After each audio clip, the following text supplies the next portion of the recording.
Very good evening to all of you. My friend and collaborator, Shri BVR Subramaniam ji, Nitin Kamath ji, Sameer Sisodia ji, Vidya Shah ji, my friends Swati and Ramesh Ramanathan, and Shrikant Viswanathan ji. I'm not always sure whether being introduced as the longest-serving Housing and Urban Affairs Minister is intended as a compliment or as a reminder of what more needs to be done. But let me start by sharing with you, and in the interest of full disclosure, that when I was called upon to join the Honorable Prime Minister's team, and that's almost 6 years and 2 months ago, and I found myself transported into the urban space. The learning experience is something that I often comment on. The processes that have got us to where we have in terms of the central schemes are also now well documented and can be empirically verifiable. But when I joined after about 39 years as a civil servant dealing with issues relating to foreign and security policy, some trade policy, it was absolutely essential that I found that I needed to find those who could guide me in the journey that we were undertaking in the urban space. And I must confess that Janaagraha was not only in many ways a philosophical guide, but they helped me at every stage. I see many others around this table, including my friend Jagan and so many others that I've started naming them. So I think no matter which way we look at it, the urban rejuvenation that the Prime Minister embarked on, I had a predecessor who was far more ambitious. He used to use the word urban renaissance. I am more modest, so I am cautious with words. But I can tell you all that is really, now whether you take the central schemes, you take what has happened, all that is quantifiable. But I don't think the purpose today is to talk about the government schemes as much as it is to look at the ASICS report. By the way, I have a young researcher who put a yellow slip on it. I'm sure I'll take it out during the discussion. And he said, if you get a chance to comment on it, don't hold back. It's fantastic. You know, it was superlative he talked about and told me things which were not there earlier, etc. But those are the high standards that one has come to associate with my friends Swati and Ramesh and the work that Janaagraha does. I just want to make one introductory comment, then list out a few things which I think we have done well. And that is that the Prime Minister was very clear that urbanization presented an opportunity because of the many challenges. I think he was acutely conscious of the fact that the urban space had been subjected to neglect. He doesn't talk about that much. I'm much harsher in my characterization, and I think the neglect has been criminal in many respects. But we tried to make up in terms of what we've done, in terms of the urban, what you call the central schemes. But I think the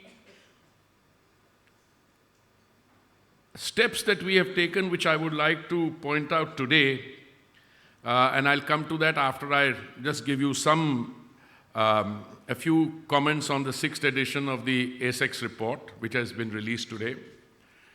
When I was going through the report yesterday, and I'll come to the yellow slip of my researcher later, the fact that this report includes the study of 82 municipal legislations, 44 town and country planning acts, 176 allied acts, rules and notifications, 32 other policy scheme documents, and 27 additional data sets pertaining to urban development in India It's truly a meticulous and praiseworthy effort, and I want to compliment you for that. I glanced through the 10 key recommendations that this report has made. I endorse these propositions and believe that these 10 instruments of change can deepen the principle of decentralization and devolution in urban governance and revitalize the spirit of the 74th Constitutional Amendment Act. I also note that the report has acknowledged that the Modi government has taken some unprecedented actions in working towards this agenda, including, and those are the points I think we make with confidence and in the full knowledge that that is the right direction. A six-fold increase in the Finance Commission grants to urban local bodies from the 13th Finance Commission to the 15th Finance Commission. The High-Level Committee on Urban Planning, which was constituted in 2022, recommended in its first report to set up a National Urban Regional Planning Authority to be led by the Prime Minister. The 15th Finance Commission distinguished between million-plus urban agglomerations and other cities, providing for 100% outcome-based funding of approximately rupees 38,196 crores to 50 urban agglomerations with incentives for air quality, water supply, and sanitation. The Amrut program instituted 11 mandatory reforms in ULBs, including improving creditworthiness of cities, operationalizing municipal bonds, and the professionalization of the municipal cadre. 12 cities have raised more than rupees 4,384 crores through municipal bonds. The one-of-a-kind integrated command and control centers, which have been set up under the Smart Cities mission, they are closely monitoring and enhancing municipal performance through ICT interventions, and I'm very happy that all 100 today are operational. In 2020, Mission Karam Yogi, now Karam Yogi Bharat, was launched as an ambitious civil service reform. I can confidently say that for the first time since the 74th Amendment Act was passed in 92-93, there's been a government which has taken measures to not only decentralize implementation of urban development programs, but also provide our ULBs with greater financial resources and access to build capacity, execute large-scale missions, and take risks. The Modi government has disbursed unprecedented funds to undertake urban planning reforms. In 2023-24, this allocation was rupees 15,000 crores, incentivized and prioritized reforms as well. Before I list some of those reforms, I should like to remind you, and through you, remind myself, that the total spend on the urban space, which is the cumulative amount of money which was dispersed through the central projects in the 10 years between 2004 and 14, was something like 1,57,000 crores. The Modi government central schemes began to be conceptualized in May 2014 when the Honorable Prime Minister took charge, but most of these schemes actually saw the light of day and implementations from June 2015. This is true of almost all the schemes, which means we have had 8 years and a few months of implementation, and the spend has gone up from 1,57,000 crores to nearly 18 lakhs crores. So if you send 11 times or 12 times spend, and as we speak every day, these schemes are nearing maturity or maturation. I think the time has come, and already some of these are being reconceptualized to take them forward. But I should come back to my notes. What are we doing, the government, in terms of making our cities water secure, transit-oriented development, adoption of transferable development rights, integration of blue and green high infrastructure through nature-based solutions, affordable housing through in-situ rehabilitation, increased capacity building and recruitment, GIS-based master planning, and online building permission system.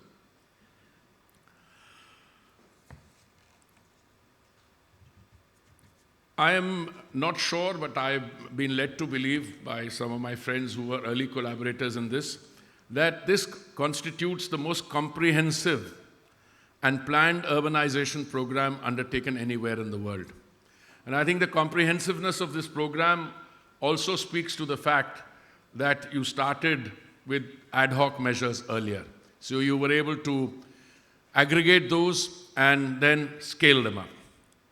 In the Pradhan Mantri Awas Yojana Urban, with which I have the privilege of being associated, it was based on demand assessments which came from the states. Our original demand assessment was around 1 crore. We raised it subsequently to 1 crore 12 lakh. Today, I can say, as the scheme has its final coordinates in place, we have sanctioned 1 crore 19 lakhs, 1 crore 9 lakh homes have been grounded, and I think about 77, 78 lakhs have already been handed over to beneficiaries. The Swachh Bharat mission, and I think this is the fulcrum, when the Honorable Prime Minister assumed responsibility in 2014, the total amount of waste which was processed was, according to official statistics, around 16-17%. But I should qualify those official statistics to say they are based on data feedback from the states, and I always have a healthy respect for every state submitting its data when they round off a little more. So I would say it's 15% or 16% of our waste in 2014 was being reprocessed. I'm very happy to inform you today that figure has reached 76%. But more than the happiness of how much waste is being reprocessed, I say with a sense of confidence before this distinguished audience that I have absolutely no doubt that in the next 2 years, 100% of the waste that we will produce will be reprocessed. Now, that's a big statement to make because it's always a journey, a tough call on how much you produce and how much you can reprocess, because that explains the legacy dump sites that many of our cities have. And I will make an equally bold statement. In 2 years, we'd have completed the bioremediation and all those dump sites would have been remediated by then. Amrut addressed the basic social infrastructure such as water and sewage in 500 cities. These were cities with a population of 1 lakh and above. We provided more than 1.72 crore water tap connections and 1.35 crore sewer connection. Now, you can argue that in terms of geography and scale, Amrut 1 was probably covered only 65% of our urban space. And Swachh Bharat Mission also, the strength of that is not the number of toilets we built, which is 110%, 120% of what was required in terms of public and community toilets, the individual household toilets, but the fact that a scheme of the government was transformed into a project of the government became a Jan Andolan. It became a project of the people. And I think it's that spirit which speaks to its success even more eloquently. But again, we didn't stop there. As soon as Swachh Bharat Mission 1 and Amrut 1 were nearing completion, we produced the Rev 2.0, and the resources for Swachh Bharat Mission 2.0 and Amrut 2.0 is a whopping 4,71,000 crores. Now, these resources will take our cities from ODF plus to ODF plus plus, make them water secure, and a host of other things which we are doing. I want to briefly touch on the smart city mission and our metro system. A common refrain in any action I had, any interaction I had in 2017 when I joined the team was, ye smart cities kahan hai, kya hoti hain, etc. That question doesn't appear anymore because the Smart Cities Mission, 6,069 projects worth over 1.1 lakh crores have been completed. The question now is, what India requires is many more smart cities. And I think when the Prime Minister and the decision-making decides on that, there's already talk of smart districts, there's already talk of smart blocks, using technology, digital technology, to take the lessons learned from the smart cities experience. We have clearly learnt on the job when the BJP produced its manifesto for the 2014 election. The language used was, we will produce 100 new smart cities. Clearly, those who were drafting the manifesto had only a nodding acquaintance with the job at hand. When we got down to it, we discovered that existing cities, and in India, I should have started by saying urbanization has taken a robust, autonomous shape of its own. So you needed to do something about the existing cities. So when this smart cities mission was unveiled through a system of citizen-centered consultation and bidding, it's not surprising that out of the 190 of the smart cities which got selected were based on the area-based development of existing cities. And that's how it should be, and 10 were new greenfield cities. Going forward, I imagine, a mix of both. But the lessons that you learned, even as we've gone along, many states have come and done some smartifying of their cities on their own using technology, which results in immediate benefit on issues relating to women's security, traffic management, and a host of other benefits which flow from that. Our metro system started in 2002 when Vajpayee ji was the Prime Minister. Today we have 871 kilometers of operational metro lines. We have another 905 kilometers or so which is under construction. And these construction deadlines are pretty well defined. Within a period of time, if it's due in, say, August of 24, it will be ready around then. We will then have the world's second largest urban transport or metro system, next only to China, bigger than the United States, bigger than South Korea and Japan, because I think those countries, and I'm not saying this out of any, because I think they've already saturated and built the metros wherever they have to. In India, I think even this 871 plus 905, I think is just a beginning, because the kind of pressures which come from even newer cities, Bangalore, once more, Chennai, Hyderabad, Delhi NCR region has about 400 kilometers if you look at the spread on either side of the NCR. During the pandemic, we discovered that whilst all these schemes were designed and were maturing, some of the more vulnerable sections of our society, the ready patriwalas or the street vendors, were completely vulnerable. They were borrowing money at exorbitant rates from money lenders. So I think this was a very timely scheme of financial inclusion, where entrepreneurs, instead of having to go to money lenders, they were given 10,000 rupees as starting loan.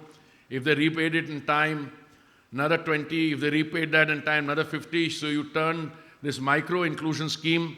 And today I think, I don't have the exact figures, but I think we have more than 50 lakh loans have been distributed, and the NPAs are not significant. I mean, as in all these schemes, and you have converted a scheme of micro inclusion also to integrate them into the formal economy. They become beneficiaries of all the other Pradhan Mantri Kendriya Yojanas. Under the NULM, we have 34.2 lakh livelihoods have been created. The mission has imparted skill training to 14 or 15 lakh candidates. I want to fast forward a little. How much of GDP does the urban space produce? I think the audience that we have here is far more competent to comment on that. But irrespective of whether our urban population is 30% plus now, or will be 40% and 600 million people living in urban spaces by 2040, or if 50% or 800 million by 2050, I think economic activity, production of GDP in the urban space, there is a growing convergence there. Our ULBs are the interface between people and policy. I have very often agonized because today urban services require technical skills and professionalism of a very special category. I have many friends from the IAS sitting here. I'm don't want to do. I sometimes wonder why we do not. Can generalists serve? Yes, a good IAS officer can be a very good municipal commissioner. But I think the time has come in terms of both the political changes we need to make, in terms of having empowered mayors with a longer tenure. I can tell you, when I first went to Indore, it was a few days after I had joined as Minister for Housing and Urban Affairs, and there was a circular economy or a 3 hours conference. Reuse, recycle, and whatever. The issue was, there were international participants. I met the Japanese minister, and since I speak a little bit of Japanese, I asked him, when did you arrive? He said, last evening. I said, what did you do? He said, I went around the city. I said, looking for what? And he was very, to the point. He said, I was looking for dirt.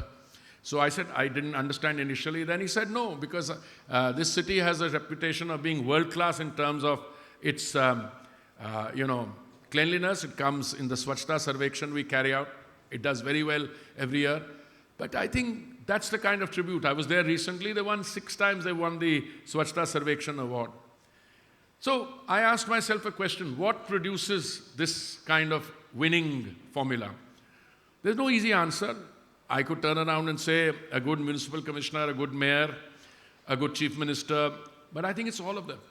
Once that culture seeps in and you drop pride, I gave a figure about how many cities have floated municipal bonds. If you have a clean city, land values go up. There's pride. And in the last meeting I attended with the Honorable Chief Minister, he was telling a story about a visitor took an Ola on Uber from the airport and was driving and said that the passenger, perhaps a little less mindful, finished having a packet of chips, lowered the window and threw the wrapper out. The Ola driver stopped there, the wind had carried it, the meter was still running, but till he got that packet back and shamed the passenger, I think the journey wasn't over. I think it's little things like this which make a difference. I'm sure that our cities will be the battlegrounds for action against most global or local challenges, be it climate change or pandemics. ULBs are the first mile government for every citizen. We must look to empower our mayors and city councils because they have successfully demonstrated that they are capable of driving global action at the local level. I think the Modi government has been pushing this agenda through a system of outcome-based incentives for open urban governance. Competition-based programs and incentive-based programs has resulted in ULBs pulling up their socks. I think as I conclude these remarks, hopefully to provoke you a bit, but only within manageable bandwidth, I think as India develops, and I mean this seriously, as we go on from being we'll be around a $4 trillion economy by the end of the year, to say a $5 trillion economy in the next 2 years, going on towards an $8-10 trillion economy around 2030. Fundamental changes will take place. Changes which will be conditioned, if not molded, by the changing demographic profile, changes which will be influenced by the fact that you have a more resilient, better off population. But what is the shape that our urban space has to take? And I believe that is something that this distinguished audience, all of you, many of you have devoted your lifetimes to this, others have come on to this urban space from different parts of your experience. So I thank you for giving me a patient hearing, and I look forward to working with you for the remaining period of the time, at least of this tenure. Thank you very much.